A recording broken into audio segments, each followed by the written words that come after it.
Good Tuesday morning, and thank you for joining us on KARE 11 News Now. I'm Jason Hackett.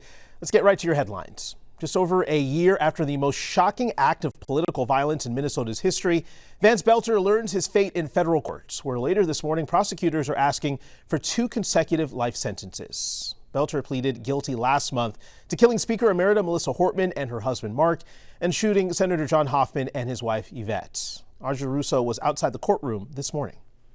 The mechanics of today's sentencing have pretty much been set in stone for weeks. Vance Belter agreed to plead guilty and to accept a life sentence, all to avoid the death penalty. But what's still a question mark about today is how the victims will use their moment in the courtroom to address Vance Belter before he heads to prison. Now, the family of late Speaker Emerita Melissa Hortman and her husband have been offered the opportunity to make a victim impact statement. And we know based off of this social media post that Senator John Hoffman and his wife will also make a statement about how June 14th, 2025 changed their lives forever. In a new court filing, we're learning that Belter studied the Minnesota legislature last year. Belter knew that if he killed 4 DFL lawmakers, he could shift the balance of power in both the tied House and the narrowly divided Senate. Now, federal prosecutors describe Vance Belter's actions as, quote, an attack on representative democracy itself. It's important to note that today's proceedings only pertain to those 6 federal felony charges that Vance Belter pleaded guilty to. The state has a separate case, and all of those proceedings are going to begin in a little over a week and a half's time. Back to you. Audrey, thank you. Belter is expected to be in court at 10 a.m. Make sure you stick with KARE 11 throughout the day. We'll have team coverage on air and wherever you stream. This morning, we're waiting for charges to drop against a Brooklyn Park man accused of breaking into 2 homes and sexually assaulting 2 women at gunpoint. Police saying it happened just days after he was released from prison. Our crews were at the scene yesterday when armored cars and SWAT teams pulled up to this home, arresting a 25-year-old man inside. Now, we're not naming him since he hasn't been charged. The brother of one of the victims saying hearing what happened was horrifying. Ian Russell has more. In the middle of rush hour, armored cars and police join the evening commute.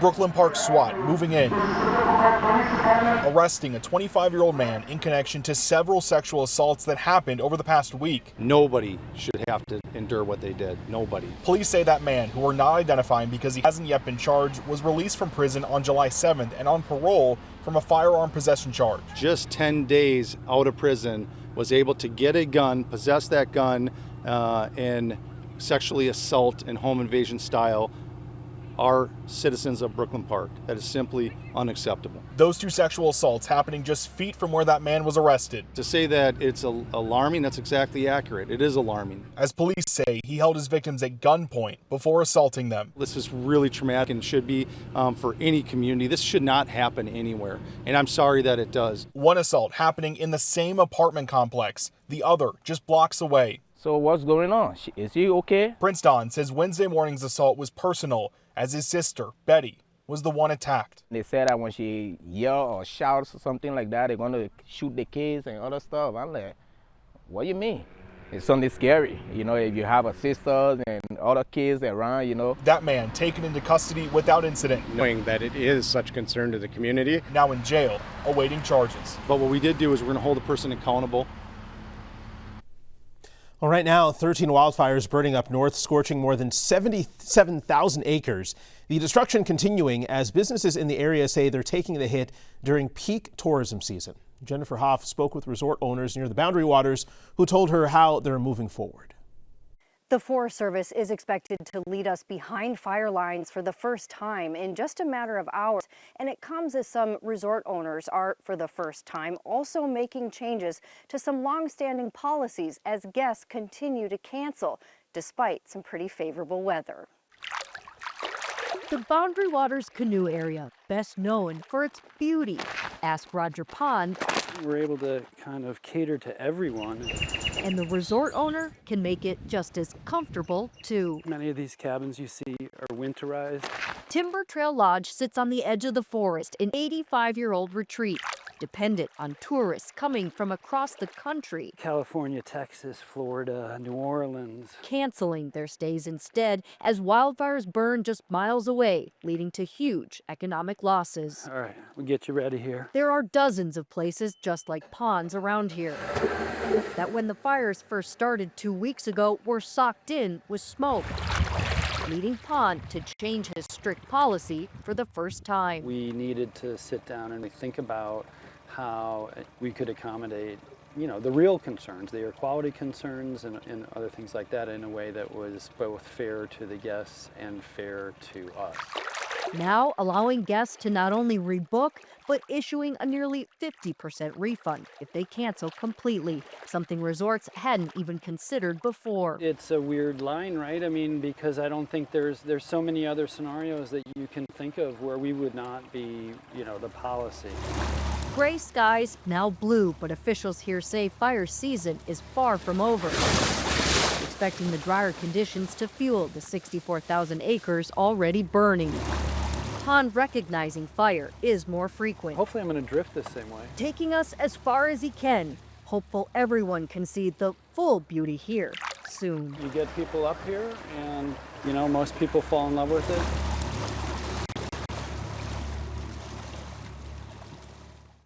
Pond also changed his strict 7-night minimum stay to just a few days in order to accommodate more guests. But he acknowledges he's luckier than some, as a lot of his cabins that would be vacant are instead being filled with firefighters. In Ely, Jennifer Hoff, KARE 11 News.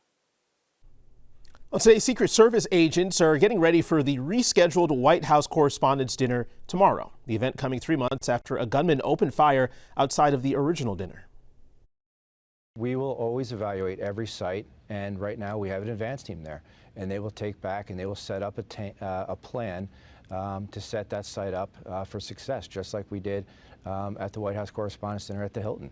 That is a success. That is why we set up checkpoints. That is why we have our teams, our special teams in place, because we do plan for that. And that's the reality. That's sometimes what people don't understand. If we didn't need the magnetometers, we wouldn't set them up. We do expect people to show up. It's just a reality of where we are. But we're treating it no different than any other site that the president goes to. Like I just mentioned, the president has been back to the Hilton. The president was just up at MetLife Stadium. We had 100,000 people there that we screened, not only successfully, but we set up a safe environment for all the attendees there. So we're always going to evaluate the site and set up a good security plan. So this time around, it'll be held at the Waldorf Astoria. The White House says it will be a, quote, intimate gathering. Usually more than 2,000 reporters, students, cabinet members, and politicians attend. The White House says President Trump will be there. Speaking of President Trump, in Washington this morning, the president is dividing his focus between upcoming midterm elections and the war with Iran. NBC's Alice Barr has the very latest from Washington. President Trump coming face-to-face with the war's costs at the dignified transfer ceremony Wednesday, honoring 4 fallen soldiers as they return to American soil, all killed in the Iran war in the last week. It's one of the hardest things to do as a president, but has to be done.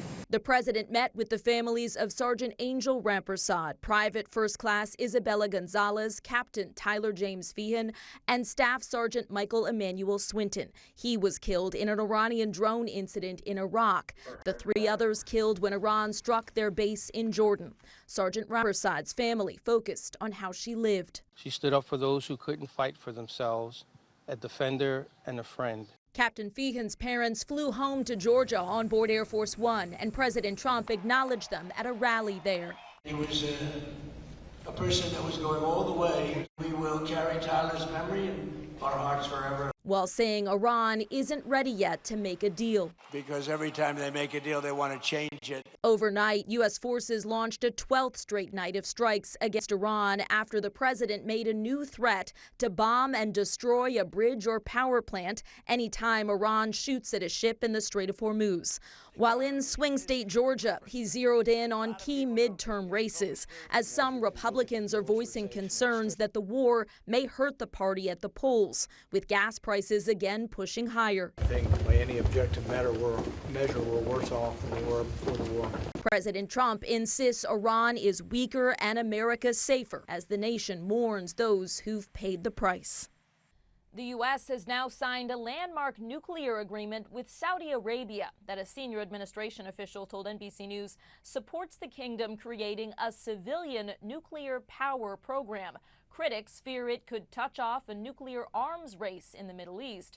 Secretary of State Marco Rubio said the U.S. would not agree to anything that lets that happen. In Washington, Alice Barr, NBC News. Right now, some of the world's best golfers are teeing off for round 1 of the 3M Open in Blaine. The competition featuring #1 ranked Scottie Scheffler in his Minnesota debut. Here's Megan McPherson with what you can expect if you're heading to the links this weekend. There is so much going on here at the 3M Open this weekend, including for kids. We mentioned to you before that kids 15 and under can get in for free. Joining us this morning is Jim Triggs. He is the CEO of First Tee Minnesota, a great nonprofit organization. Jim, first, tell us what First Tee is and what brings you out here to the tournament. Well, Megan, thanks so much for stopping by. So First Tee is a youth development organization that teaches the game of golf to kids from 5 years old to 18. But it's much more than that. We're all about the life skills that are part of golf. Integrity, goal setting. There's a social element of golf that's important that we teach kids. Yeah. And we have over 4,000 kids, but room for more in the state of Minnesota. Yeah. And we'd love for people to come out at the 3M Open. Kids get in free, 15 and under. Yes. And we have all sorts of fun games here. We have our inflatable, we have Hazel, and we have Wesley doing a fantastic job. They're two of our long time, believe it or not. They're really good. No, they're really good. No, that's for sure. Yeah, and really, First Tee is all about having fun, learning a lifelong sport at a younger age. Yeah. And the emphasis is 100% on fun. Yes. Have a great time. It's not all about swing plane and grip. It's all about just getting up there and having a great time and whacking the ball. Yeah, absolutely. And I think golf, any sport, but golf especially, is those sports that if you get into it early, you can really start building a great foundation, a great swing. And then, like you mentioned, you can just play for the rest of your life. There's not every sport you can do. Well, the great thing about kids too is if they hit a bad shot, they really don't care. They just want to get up and hit again. Whereas adults, we get really critical of ourselves, Yeah. we overthink and all. They just get up there and swing, which is perfect mentality for golf. Yeah, absolutely. You guys have been, First Tee has been out here pretty much at the 3M Open every single year. Can you talk a little bit about why you think golf is a great sport for kids to get into, and also why you guys feel it's so important to get kids into golf and to eliminate some of the barriers to entry with expenses and things like that? And that's exactly why the First Tee organization was created, is how do we get more kids into golf? The barriers are sometimes financial in that you need equipment, you need to be able to get access to the course, but also there's just a lot of families that maybe they just haven't played golf. And so we do a lot of activities to get families, first of all, introduced to the sport. We do a lot of free events throughout the spring, summer, and fall to get kids out there and try it. And more often than not, they get hooked. Yeah. They hit a good shot. Like the rest of us, is like, oh my gosh, I got to try that again. Yes. And we have over 25 locations around the state of Minnesota, from Rochester all the way up to Hibbing, Minnesota. Yeah. And there's a lot of access, a lot of possibilities, and all you have to do is go to our website, firstteeminnesota.org, and we can show you where all the programs are. Excellent. Well, Jim, thank you so much for joining us this morning, and we appreciate Hazel and Wesley showing us their skills as well. It has been so fun to watch them. I really wish my parents would have gotten me into golf. My golf skills are subpar at best. All right, let's send it back to you guys. Subpar. I see what you did there, Megan. Thank you. Make sure you stick with us. More news and weather coming up after the break.